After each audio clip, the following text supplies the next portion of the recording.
안녕하세요. 1번 나그네입니다. 오늘은 한국에서 벌어진 세대 갈등과 정치적 분열, 그리고 윤 전 대통령의 탄핵을 둘러싼 한 젊은이의 이야기를 소개하려고 합니다. 이 이야기는 단순한 정치 뉴스는 아니고요. 한 청년이 가정을 떠날 정도로 한국 사회의 세대 갈등이 얼마나 깊은지를 보여주는 이야기입니다. 내용은 조금 길지만 끝까지 듣고 함께 생각해 봐주셨으면 좋겠습니다. 그러면 이 기사를 읽어보도록 하겠습니다. 4월 11일 저녁 고급 주택가가 밀집한 서울 한남동 한 무리의 사람들 앞에 검은색 차량이 멈춰 섰고 그 안에서 한 남성이 내렸다. 작년 12월 비상계엄령을 선포하고 탄핵 소추를 거쳐 헌법재판소에 의해 대통령직에서 파면된 윤석열 씨였다. 이날 그는 대통령 관저를 퇴거할 예정이었다. 정문 앞에는 그를 배웅하기 위해 모인 지지자들이 있었다. 맨 앞줄에는 연세대 3학년 박준호 씨가 있었다. 윤 전 대통령이 눈앞에 오자 그는 껴안고 손을 잡고 눈물을 흘렸다. 대통령이 겪었을 억울한 일들이 떠올랐어요.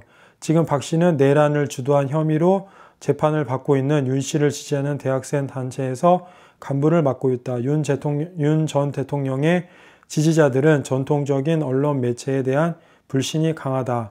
박 씨의 부모는 586 세대다. 1980년대 민주화 운동을 경험하고 고도 성장과 종신 고용의 혜택을 누린 세대다. 아버지는 유명 TV 방송국에서 사장을 지냈고 어머니는 문재인 정부 청와대에서 근무했다. 반면 박 씨 세대는 입시 경쟁, 자산 격차, 무한 경쟁 속에서 자란 세대다. 세대 간 갈등은 가정에서도 나타났다.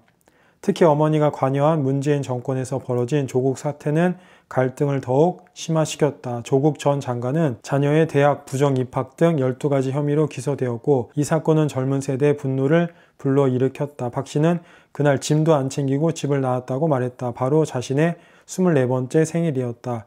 약 4개월 후인 5월 11일 서울 시내 방송국이 밀집한 지역에서 약 400명의 시민들이 시위를 벌였다. 그 중심에는 박 씨가 있었다. 그는 대통령을 비판적으로 보도하는 방송국들은 모두 중국이나 북한과 연결돼 있다고 주장하며 마이크를 잡았다.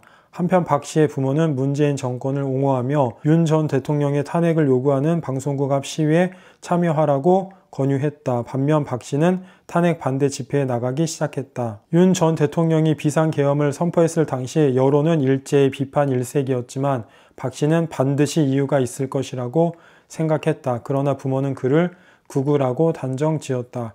감정적으로 격해져서 결국 가족과도 다투게 됐죠. 왜 이렇게까지 갈라졌을까 생각하면 우리 집처럼 부모 세대가 제대로 된 반성을 하지 않기 때문이라는 생각이 듭니다.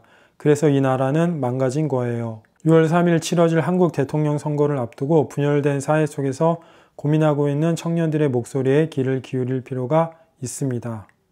라는 이야기의 기사인데 여러분들은 어떻게 듣고 어떻게 생각을 하셨나요? 요즘에 정말 그 세대 갈등 그리고 정치적 분열이 정말 극심해지고 있는 것 같은데 이 세대 갈등과 정치적 분열 어떻게 해결해 나가면 좋을지 여러분들의 생각과 의견을 댓글로 공유해 주시면 감사하겠고요.